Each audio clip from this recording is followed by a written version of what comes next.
Здравейте, приятели! И днес е 12 юли.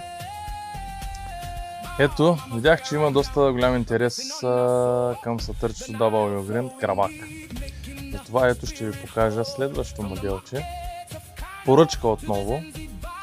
Дръжка, стабилизирана амбойна с мотиви от сребро и седев по канийката.